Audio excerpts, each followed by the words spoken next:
एक बार की बात है। एक गांव में रामदास नाम का एक नेक और ईमानदार व्यक्ति रहता था। वह हमेशा ज़रूरतमंदों की मदद करता, सच्चाई के मार्ग पर चलता और किसी का बुरा नहीं चाहता। लेकिन फिर भी उसके जीवन में दुखों की भरमार थी। दूसरी ओर उसी गांव में रघुनाथ नाम का एक धूर्त और लालची व्यक्ति था, जो दूसरों को धोखा देकर, छल कपट करके धन कमाता था। आश्चर्य की बात यह थी कि रघुनाथ का जीवन ऐशो आराम से भरा था, जबकि रामदास कठिनाइयों से घिरा रहता था।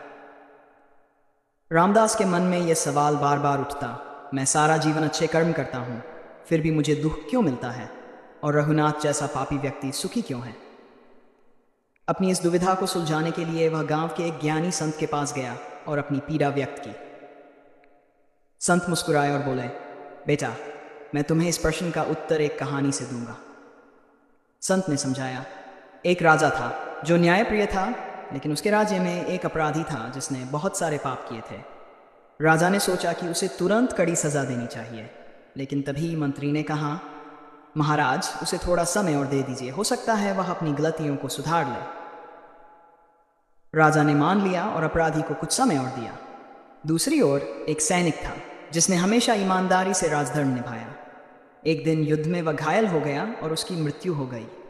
लोग सोचने लगे कि जिसने जीवन भर सेवा की उसे मृत्यु मिली, और जो अपराधी था उसे समय मिल गया।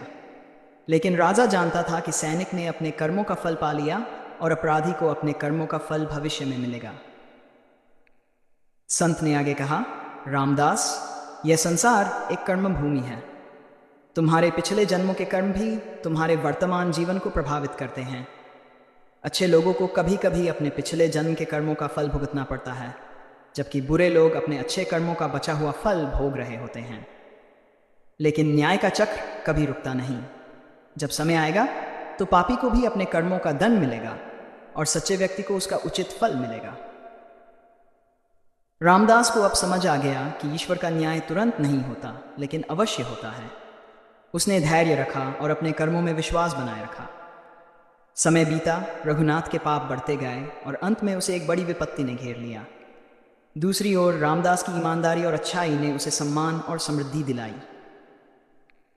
सीख, कर्मों का फल अवश्य मिलता है, कभी जल्दी कभी देर से, लेकिन न्याय का चक्र अवश्य घूमता है।